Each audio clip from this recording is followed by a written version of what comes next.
Hello everyone. Yes, it's been a little while. My apologies for that. But it is the silly one back again to discuss some more Battletech CCG. And we are continuing, or I hope to continue, with the evolution of the meta, the history of Battletech. Although I haven't streamed and recorded for a bit, I have been working, but I also have been doing some Battletech stuff in the background.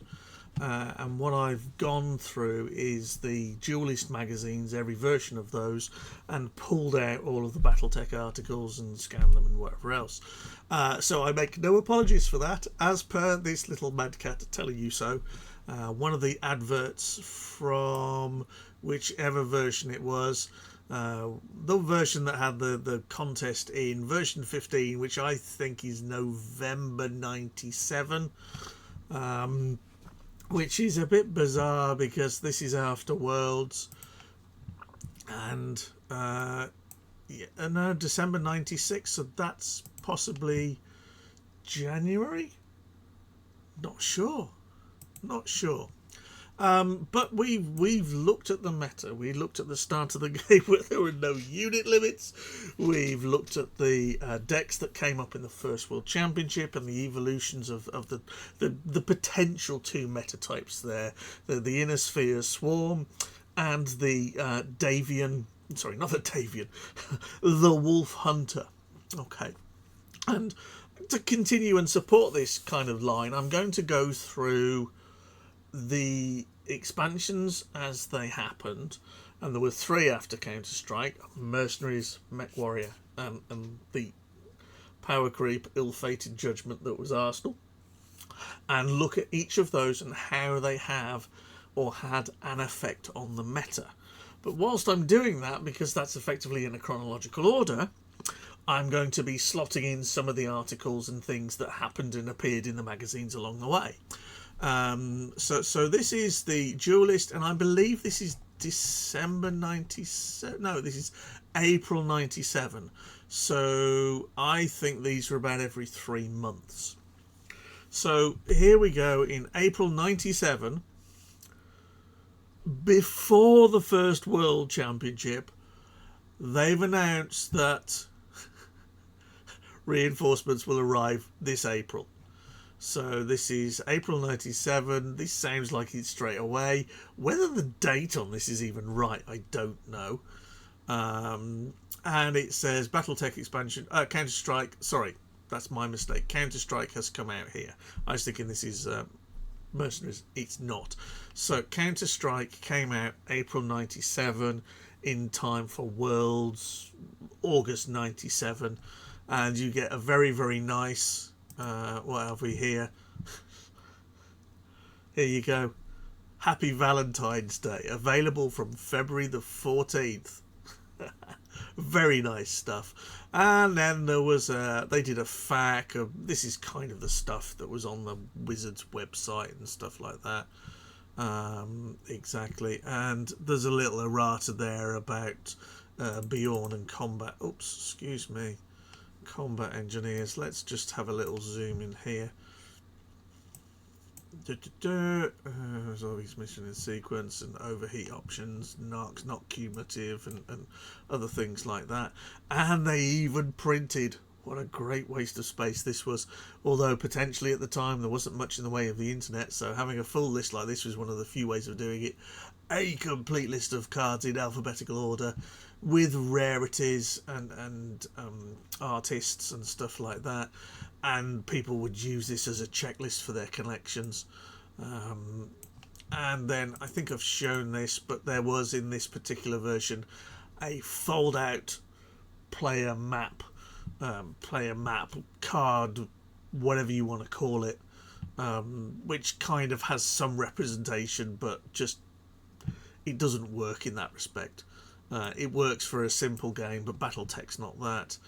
And do you have time to take what it is to survive? Nice little poster there. And the background's quite nice on this, etc, etc. And there's the rest of the list. So that was the insert that came with the map. And then after that, in Duelist 17, which I'm looking for the date that they normally put at the bottom, June 97. So this was the next magazine 3 months later. 3 months. We had it's tax day, paybacks are a bitch, and this blackjack with advertising Counter-Strike, and Counter-Strike hits hard. Oh yes, some wonderful marketing stuff here, as we know, because it was a very, very hit and miss expansion. And then there's some other bits and bobs with credits, and there's an article here. And for those people that are interested, these are all, I've pulled these all out. They're all PDFs. What I'm going to do is consolidate them into one PDF, which has everything that's got Battletech in it, with the article, or the edition front page, and then the extractions from that particular, because there's about 100 pages in each, and some of them are over a gig in size, so I'm not going to do that, but I will put all of these together and put these, or make these available for people who want to sit down and have a read. And there was a nice thing which I have posted on the Facebook already, where they tried to recreate some of the Battletech campaigns from the history, the fiction, and turn those into decks. They're not amazing decks, but they are reasonably thematic decks, and if you want to do those, then it sounds like quite a nice scenario. You could even, as per the Chester scenario, which we've explored a number of streams back, put the two decks together and play one against the other, and tie break and whatever else. There's a Rasselhag set up here for Rasselhag versus clans, and then we've got Luthen with the Inner Sphere defending against a pretty yeah, pretty daisies all over it, and 5 asset smokejack deck. No wonder they lost, kind of thing. So they are, and there's a Counter-Strike card list which isn't there, but the extraction of these 3 scenarios is on the Facebook side if anybody wants to go and have a look at them. So the thing with Duelist is it comes out every 3 months, and the expansions were pretty much every 3 months. So you kind of got some stuff in here.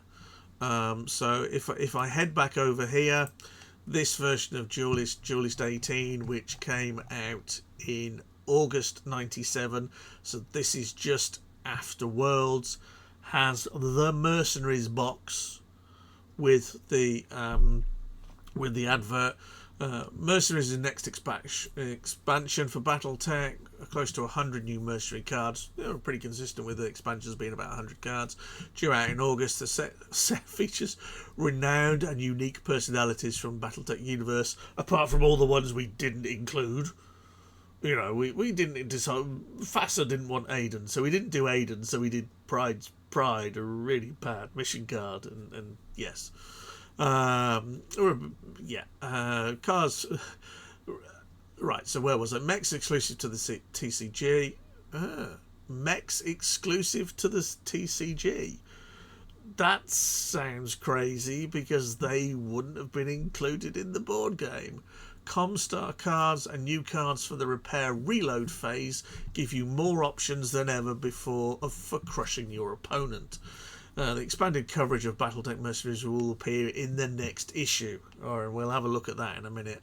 Wizards of the Coast taking over TSR, which were the Dungeons and Dragons people at the time. And then the piss take post of turning this Winnebago into a mech, and then just... Yes. Let's just have a look at what they were thinking about here. Here's the Armistice card full release, rust reduction, secured website, all this support agriculture, support leisure, support mining, support politics, support television. They're quite funny. And then there are other things like mobilised dance revenue and cowcatcher, and yes, it sounds like a Texas Rancher lumberjack list, doesn't it? Women of Jade Falcon Playboy spread. What? What? Who are they kidding here? Rookie poker player, retrofitted trailer hitch. yeah, someone was having a bit of fun, and I quite like the bit of fun. Camper Clan Smoke Jag is slow 1-1, retractable awning plus 1 leisure. Okay. Yes. Yeah. Yeah.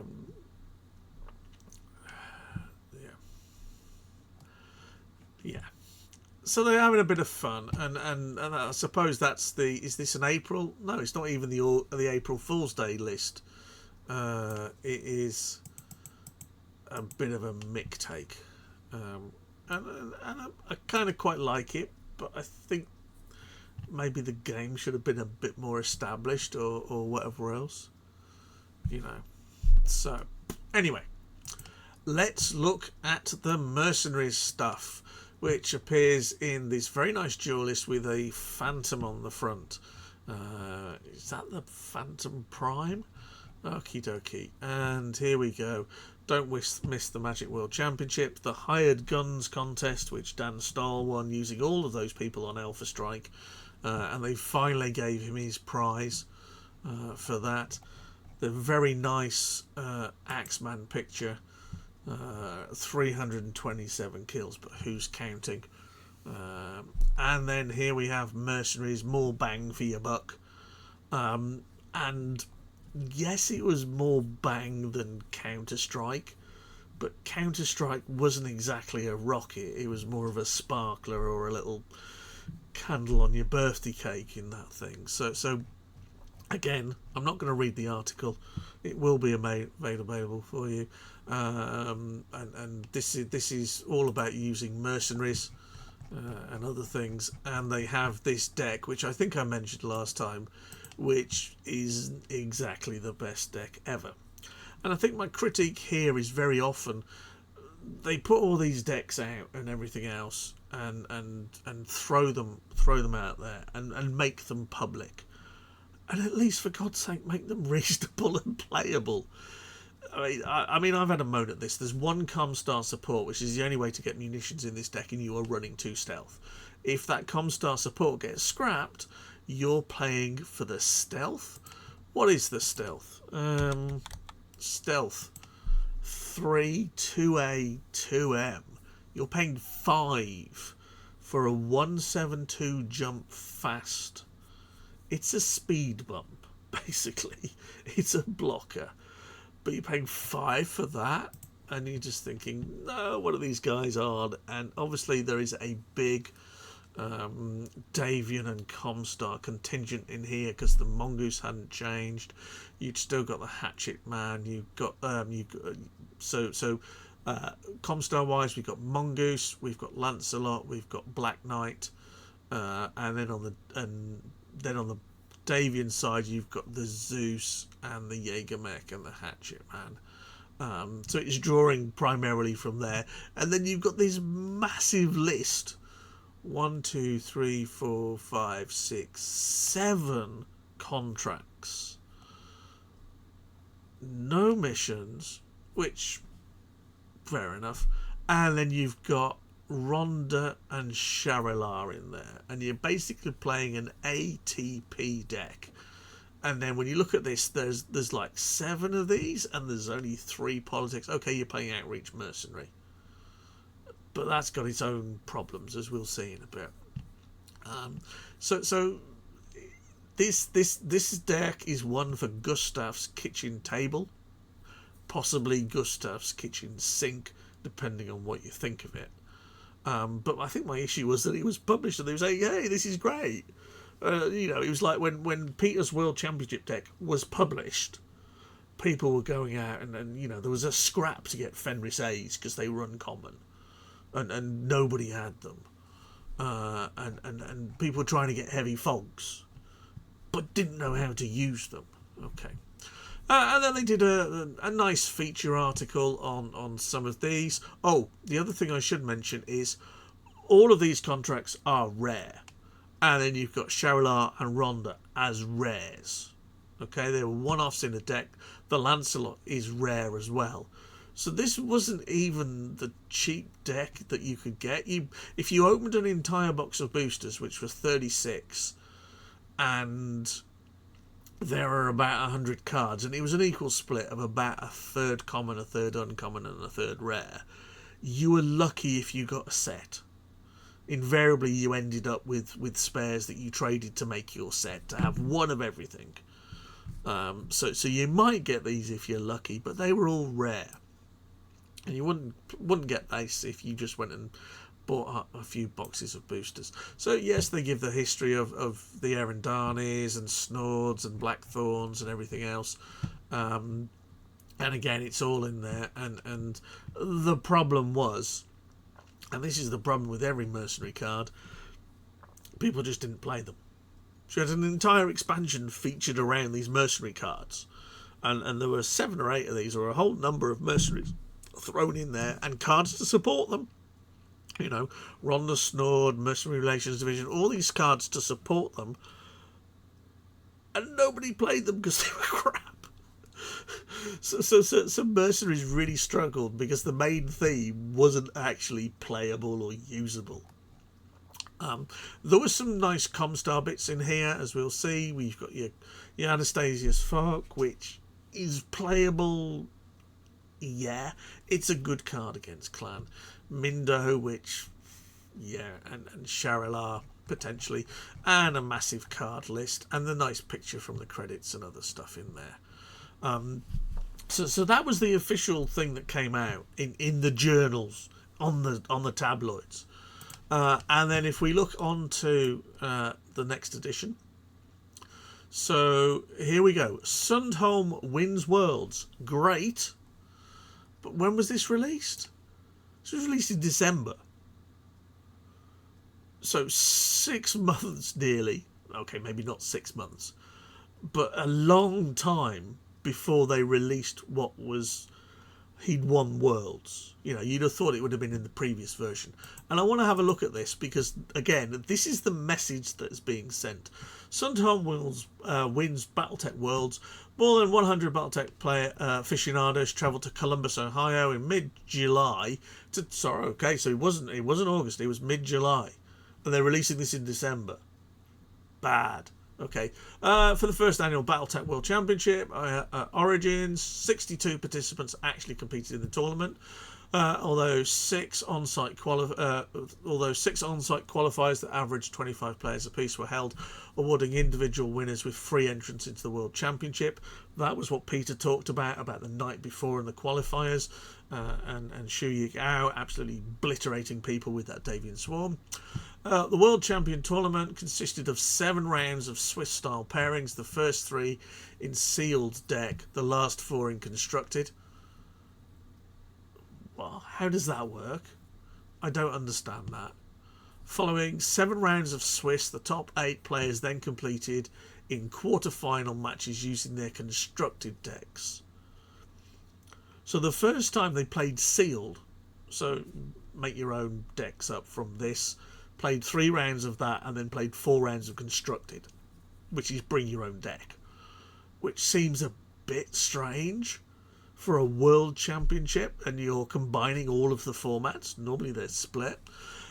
Players came from far away as Lacey, Washington? Where the hell is that? Washington makes sense to me. Lacey is the other half of some 80s detective female show with Cagney. Washington, Toronto, Canada, Miami, Florida, but in the end it'll be Lacey, so it is Peterson home. Okay, so that's how they've linked it in. Using a Clan Wolf Swarm deck. What? Which universe are you in? Because it's not the same one that the players are in. Clan Wolf Swarm deck. Oh, what message does that send to anybody? Who walked away with a gold medal, $1,000, and a host of Battletech products.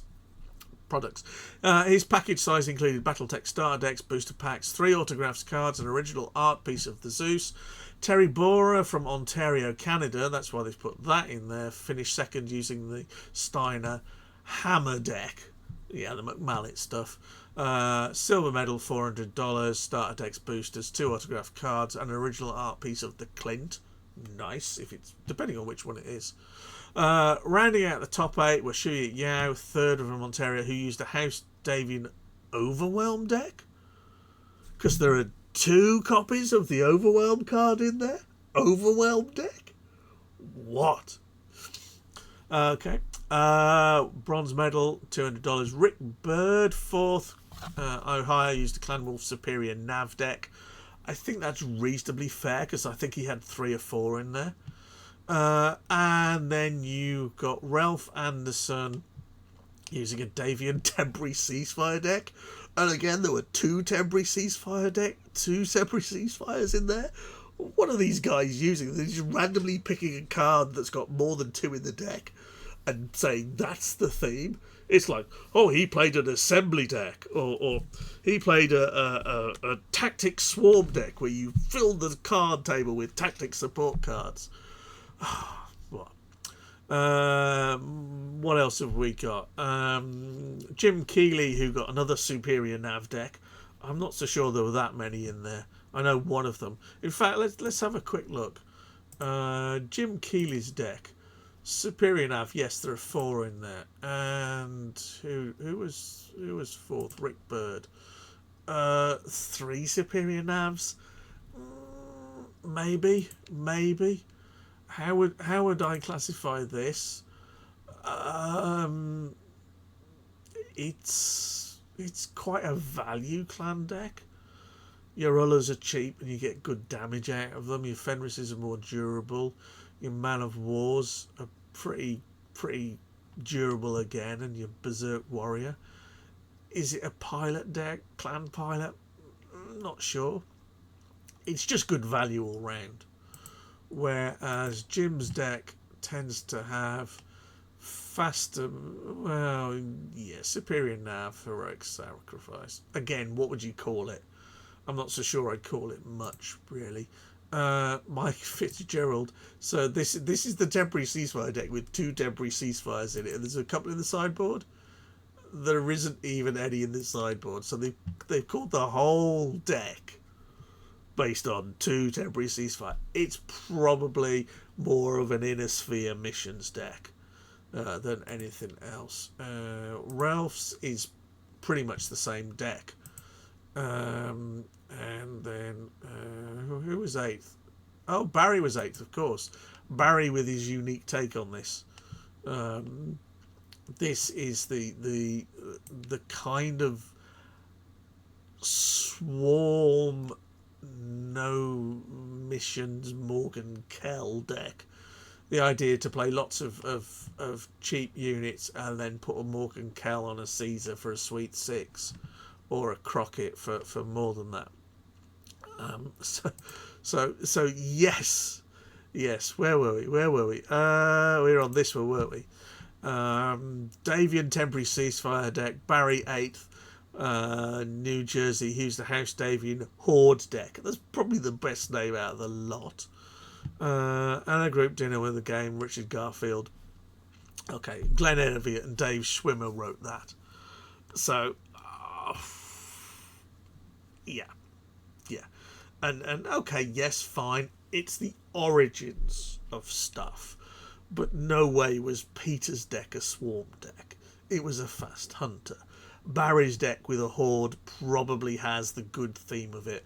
Overwhelm probably isn't the way I would describe Yick's deck. Probably the horde or the swarm again.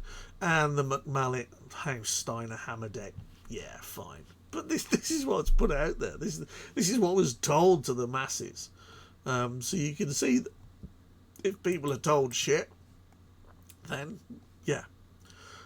Nice little phantom here for the Battletech expansion.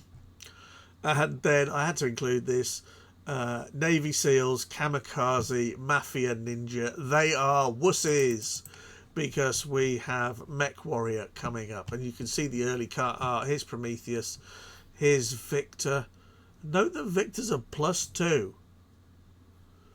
Victor is a +2 on here. They didn't do +3. Which he turns up as later. So they modded that. Okay. Might even be able to get a better skinny on this. +5 attack and +5 initiative. You can just read it in here. Let's read it in there. +5 attack, +5 initiative. Is it 3? Is it 5? It could be either. The scan's not great. I know. And then everything else gets +3 here. If that's +3, that's +5. Victor's a 6-4T. He's broken his fuck in that format. Which planet were these guys on when they were designing these cards? Financial collapse is what it should be. Prometheus, overheat 4, +6, alpha 2, -1 attack, 4, 11, 10. Not so sure what it even is in the game. I don't play it that much. And then here's Natasha over here with the initiative and stuff like that. And that's all the media that came out. And then the next thing you get is you get the entire expansion. Out it comes. So let's ignore Barry's deck. Let's go for a new deck. Let's clear all of this. And let's look at the Mercenaries expansion. So all I've got here is the Mercenaries expansion card list. I've filtered everything out. And what we're going to have a look at, first of all, is the generic cards. And Batchel? Is Batchel generic?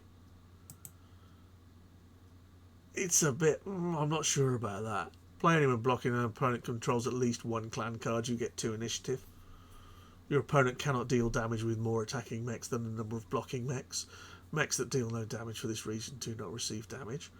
It's an anti-clan card. Disrupted supply lines. I quite like this. Deplete everything. And that was the other thing that doesn't come out of Mercenaries at all, is there are a number of depletion effects, left, right and centre. It's just that some of them it just got washed under the carpet. And at the time, depletion in Alpha Strike was so poor that nobody really looked at it. Reactor Breach, one of my favourite cards, great way. Relentless Assault. This is a cracking card. +2 on 80 tons or more. And +2 armour. Great. Davian Swarms didn't use that. That went in the bin. Tactical Advantage. +3 initiative. Draw a card.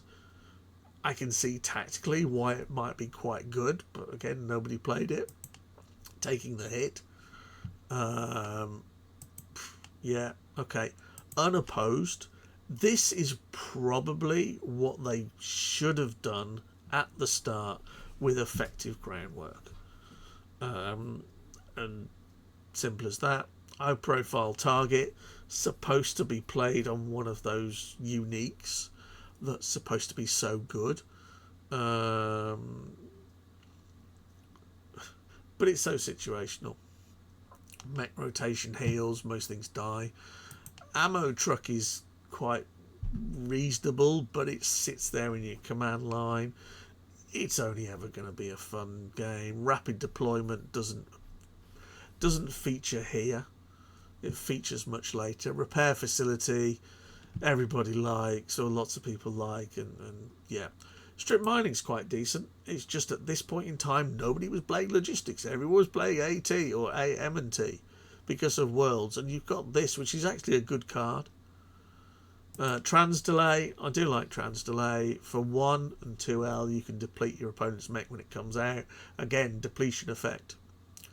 Targeting ace to boost the missile decks. Hidden reserves sat here because nobody wanted to draw cards because your stockpile was your life. Imitating paint job, which appears later on all the unique units like Widowmaker and Prometheus and stuff. So I suppose they had to do the card first. And you can see a lot of L going on here. Tracking system failure. Slow, -2. If this is an anti-clan card, I'm sorry. Yes, you could have fun with this and a Forge Mission, not Forge Mission Order, Misrouted Command deck. But there we go. Access to extra munitions.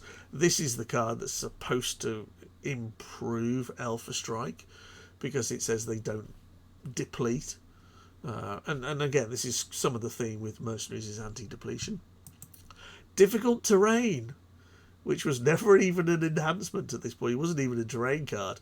It was actually one in here to try and stem off all the people that were complaining about fast clan decks.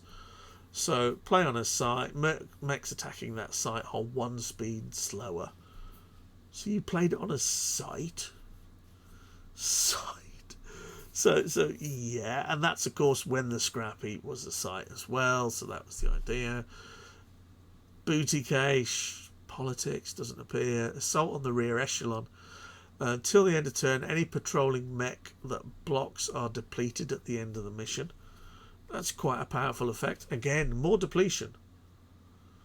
So there was a lot of focus on the cards being used and then not being used to make some sort of strategic element in the game. The problem was that this was already written and it got completely circumvented by the 2 main archetypes, because this if anything hurts the clan a little. You know, if you're playing a Davian Swarm, you pop this in, you trundle over with your mechs, and if he depletes at the end of the mission, then you can go and attack and kill his fast Fenris with your Jaeger mechs and stuff. The problem is that the game is about the stockpile, so you might use it to open him up, but the game's probably over at that point anyway. Comstar News Bureau. This sat there and didn't do much for quite a while. Probably still doesn't. Disguise coordinates. It came out in Mercenaries. This had quite an effect later. Obviously with the mechless deck and other things. And there are origins of the mechless deck in here. But it doesn't feature until at least another expansion comes out. And then Mech Trap, which is another subterfuge card. So let's look at what the clan get. Let's look at and all of a sudden you can see that the number of cards has gone down quite considerably. There are 19 clan cards out of 100 and... Actually, let's take that out. How many have we got in the set? Come on, mouse.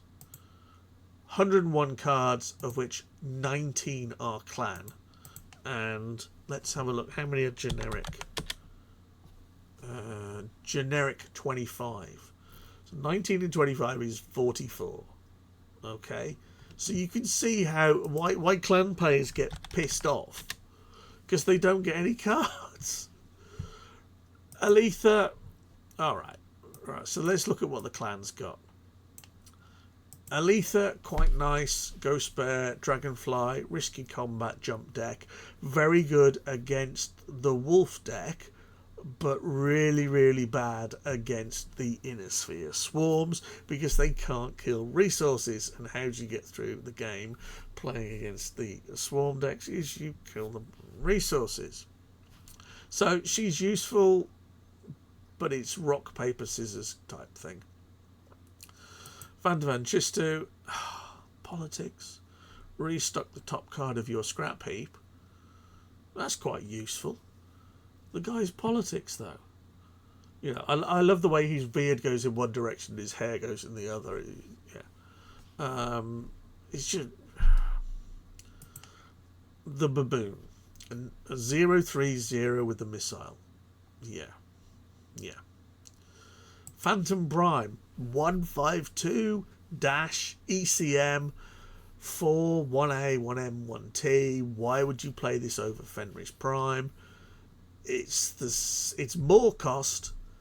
It's effectively the same amount of health. Alright, it's not a 1-6, it's 2-5 effectively, and it does 2 damage. Yeah. Bang for your buck ratio, one of the worst mechs in the game. Phantom D, this made a lot of appearances later, mainly with the Merchant Cast type logistics deck, because it has no buyouts, and this by far his best feature is no buyouts.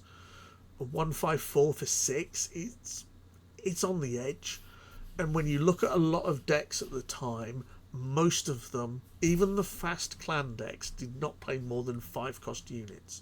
So it just goes over the edge. If this was a 5-cost unit, it would be in every deck. Every clan, any wolf deck, it would be in there. If it was a straight 5, every time it would be in there. Phantom C, a 156. Bucket loads of damage. But it's an 8 cost, which is... wow. And worse than that, it's got an L and an M buyout. And I don't know why it's got an L and an M buyout. The damn thing's got 8 small lasers. It's a laser boat, and you've given it a munitions and a logistics buyout. What the hell are you on, guys? You know, this thing's got 3 medium lasers and 4 SOMs, and there's no buyout on it. Give this some more lasers, and yeah. I never understood what they were thinking with that. I generally think a lot of these they were just making them up as they went along and thought, hey, that's cool. Pouncer, value for money, 4 A&M, 5 damage. It's just a bit fragile at 1/5. Yes, it appears quite nicely in the Jump Wolf deck. The Howhound, it's actually not bad. It's a 1/7/4 for 5. When you compare it later to your Huron Warriors and your what's the other? It's probably the Huron Warriors, stuff like that. Then it's at least 1 base cost higher, and you've got another buyout. You know, if this was 4-3A, it would be in a lot of decks. It's a good unit. You know, if it was a straight 5, it might even make it, because the ability to block those medium inner spheres and hunt the slows with 4 damage and an overheat is good, and you've got jump on it as well. Just never saw play because of the costs and the buyouts on it. Phantom Pouncer Prime, 6, 1A, 1M, 2T, 155, overheat 2+2, long range 2 and jump. Again, you're into that. It's costing too much. And then we're into a couple of the linebackers, which they then brought out. And again, you know, a 285 is nothing to be sniffed at, but for 7 with all those buyouts, doesn't see play. And this right, 285 overheat 1+1 versus 286, and they literally are 7 2A 1M 2T, 7 2A 1T 2A. So they changed the buyout slightly, but it's basically the same card. You know, 1 damage long range, 2 damage long range because he's got 2 PPCs. Come on, guys, do something with it. Make it a bit different. You know, at least make it potentially playable. And you think, oh, right, Naga, 8, a bit expensive. 1A, 1T, I like the buyouts. And then it's a 256 overheat 1. Or you can tap it for 2 damage, which is the only time you're ever going to do that is when you just deployed it and tap it straight away in your missions phase. Because other than that, it's just 2 arrow 4s. Irby 2C, it's actually a lot better than people give it credit for. Yes, it's slow. It only costs 1. Pretty decent in draft. The Behemoth, a massive platform that it is. 2 Gauss, 2 LGs. 3, 8, 10 for 11 with all of those buyouts. The Mandrill, Little Missile Swarm, Widowmaker, okay, fine, yes, it's iconic, it's there. Is it ever going to hit the table? No. Corvus, 265, we've seen that in the jump deck. Wyvern, 174, again, we've seen that in the jump deck as an option, quite expensive at 5. And then the Kraken, 411, 5. 8 cost, and he does 5 damage. Okay, 3 of them is long range. What are you doing? I'm paying 8 to do half a damage per resource. So the clan just got a load. They got 1 decent pilot. They got potentially a couple of decent units that are on the fringe of being meta later, and the rest of it is junk. And let's look at the inner sphere.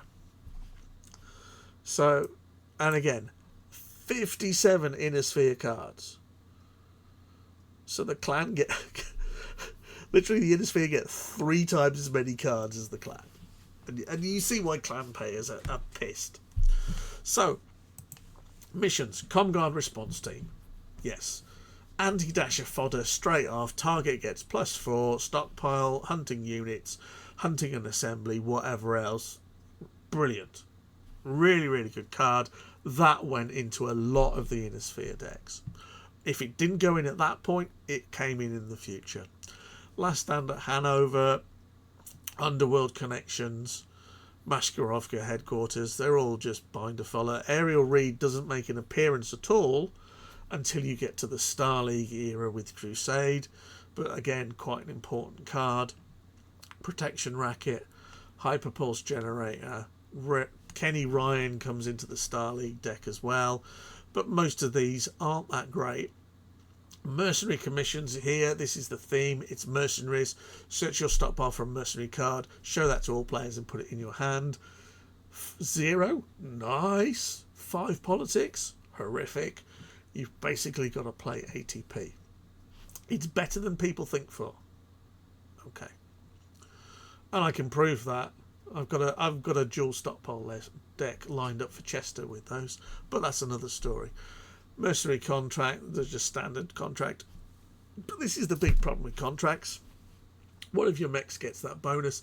If the mech receives 5 or more damage, scrap this card during your repair reload phase.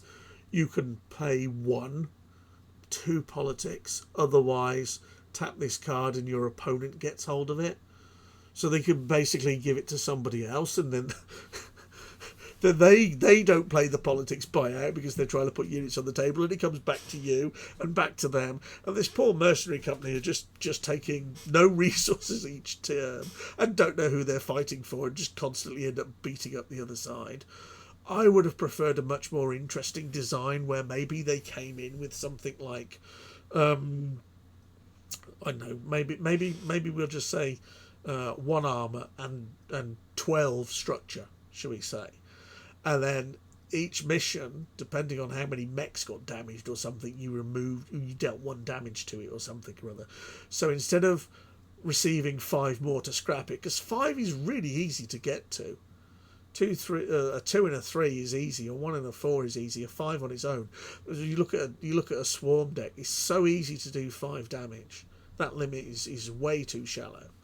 I would have preferred something more like the fact that you could deal damage to this card when it was actually tapped to be in that combat, and it had an armor and a structure, and when it got to 0 it died, and then you could attack it directly, and then in battle you could choose to kill a mech and add damage to this, or kill this and leave the mech, kind of thing. It'd have been a much more easier kind of thing. But hey, that's their decision. And let's face it, how many of these have you ever seen played? 1 or 2, probably in a Gustav Star League deck, or the Star League deck that Gustav uses his version of that's got a couple in, because they want the uniques. Comstar support. This was designed to try and give the people more access to different resources, resource types like logistics and politics and stuff like that. The problem is they've given it to the people that use A and T because they can get away without using M, and the people that need to use munitions they haven't given it to. So there's Outreach Mercenaries just for that splash of politics. And as I've said on a lot of these, you've got a 3 and a 3. They're too easy to kill. Assault mech specialists kind of got fitted into the big mech pillager Thunderhawky archetype later. Mercenary Relations Division is all again about supporting mercenaries. Take a mercenary card from your scrap heap, put it in your hand. Fine. Just too easy to kill again. Comstar Technicians, just fodder, Mindo. Okay, and then we're into the contracts, etc, etc. So what are we actually getting into? Let's have a quick look. This is reuse another your contracts, fine. The trouble is, so much of this is board presence and command post, and the game is faster than that. Sun Tzu came out in this this one, and again sneaks by, gets reincarnated with a slightly different effect. Or no, they actually clarified what the effect was. They just did it so badly in Mercenaries that this came out, and then when it got reworked, rewritten, done properly in Commander's Edition, it's actually really good. People used it, quite useful in the deck. Her hero, nice card, nice idea, politics, bit better than people think for.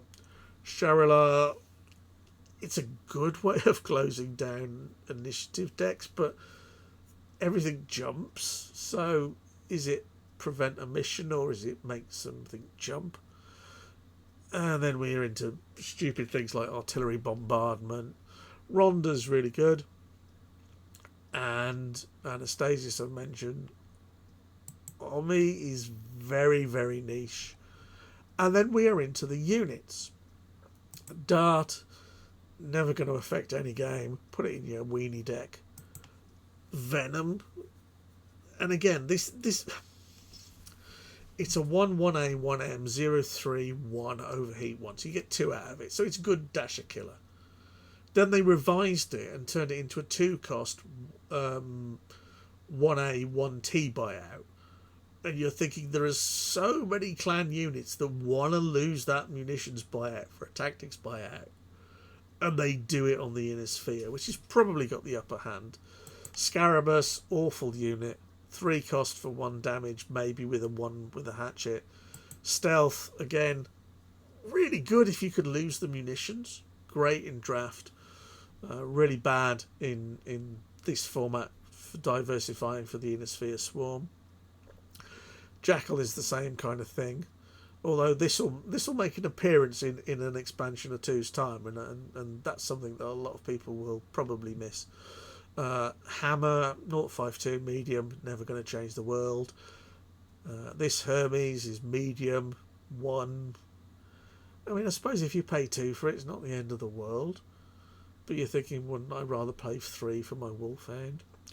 Or hold on a minute.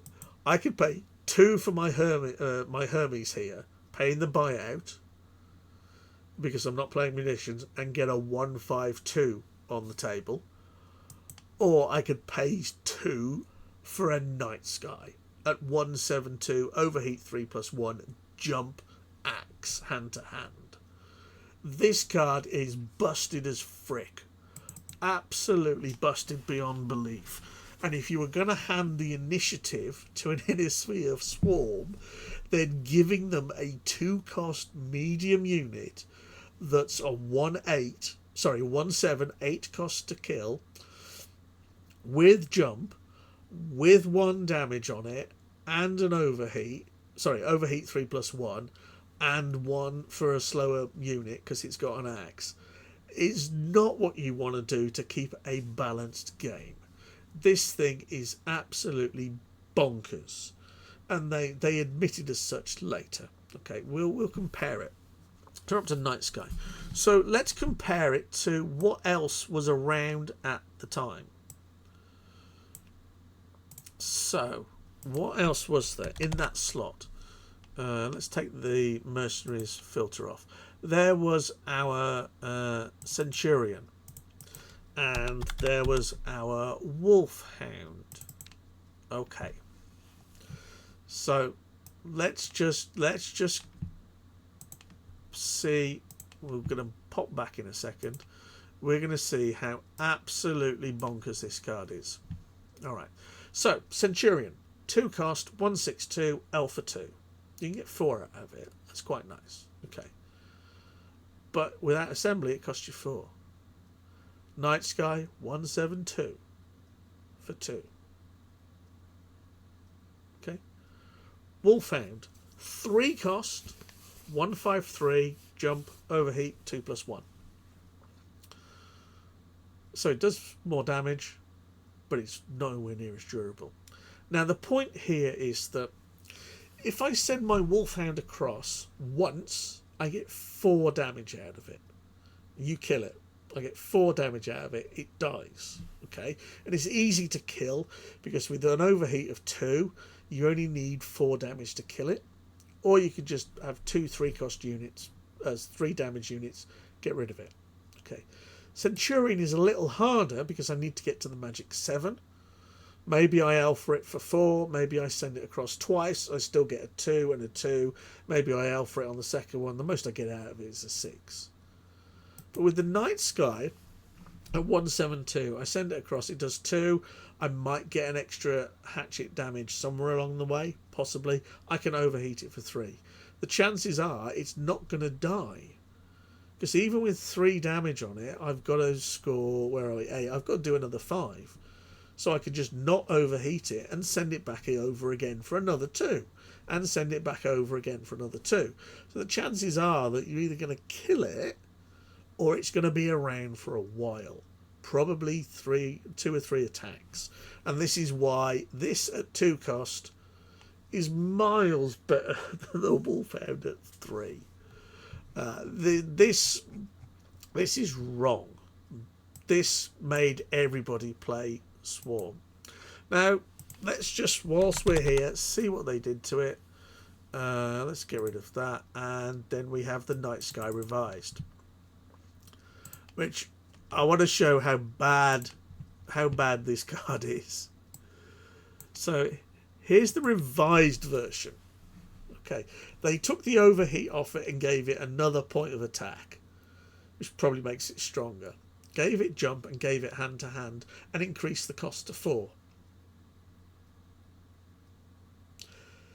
Nobody plays it at 4. It's way too expensive at 4. The only advantage of it at 4 is it doesn't have any buyouts. Okay.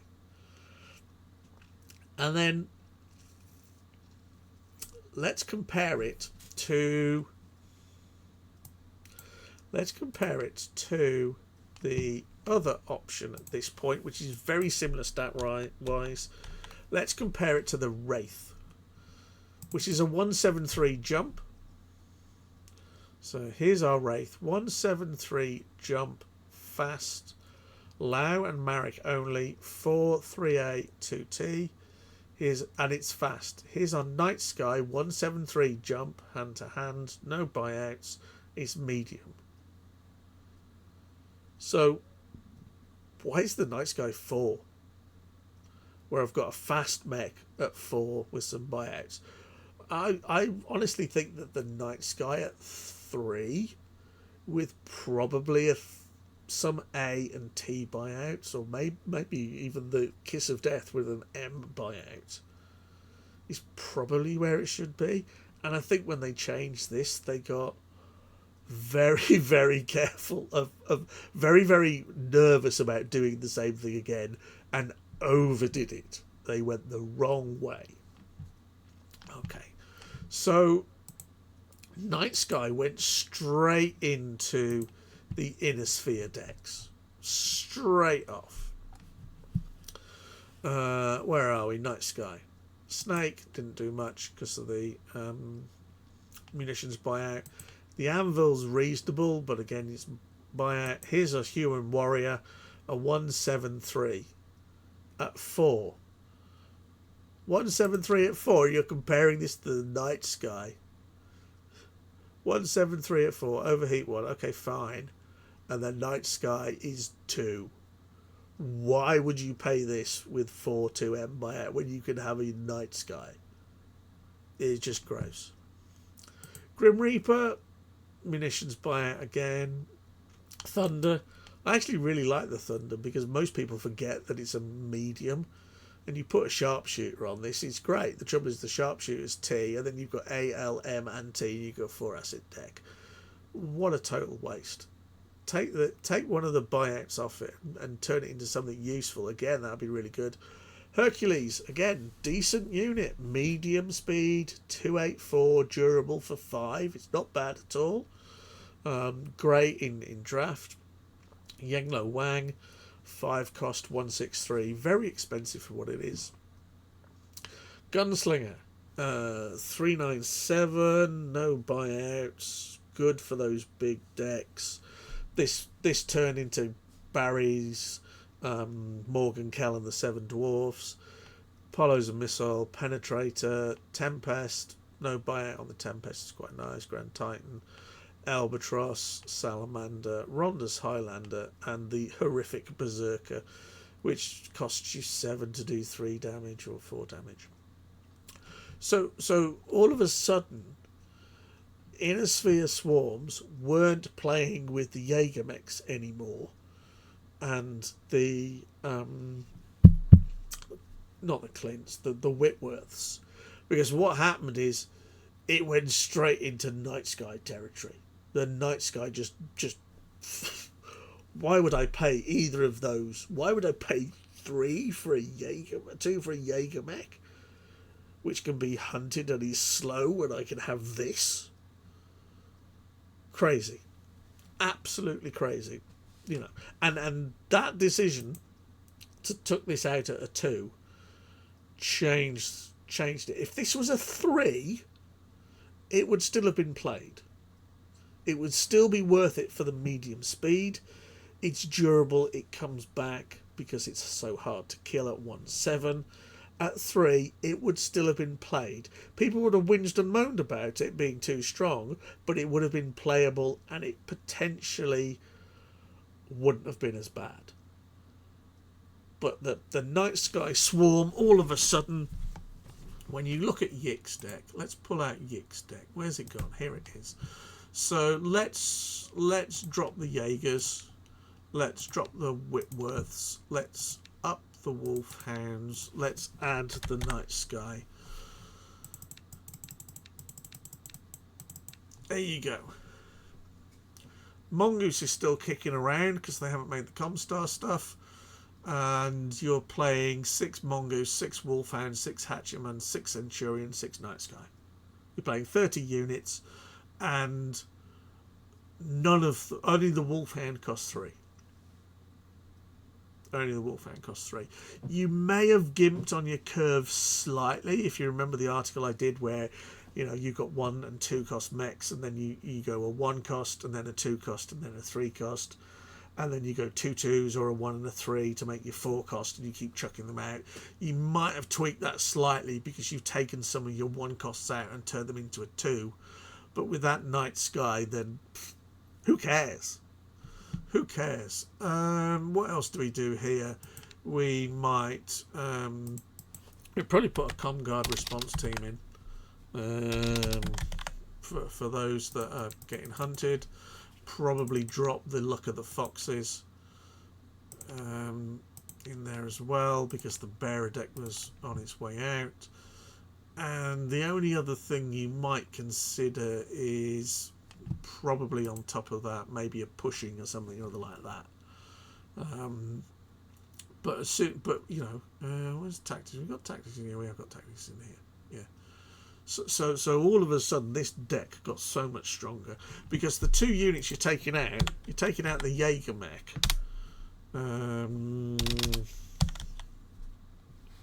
What have I got? I've got that. You're taking out this Jaeger mech, which is a 1/5, and you're taking out the Whitworth, which is a 1/5.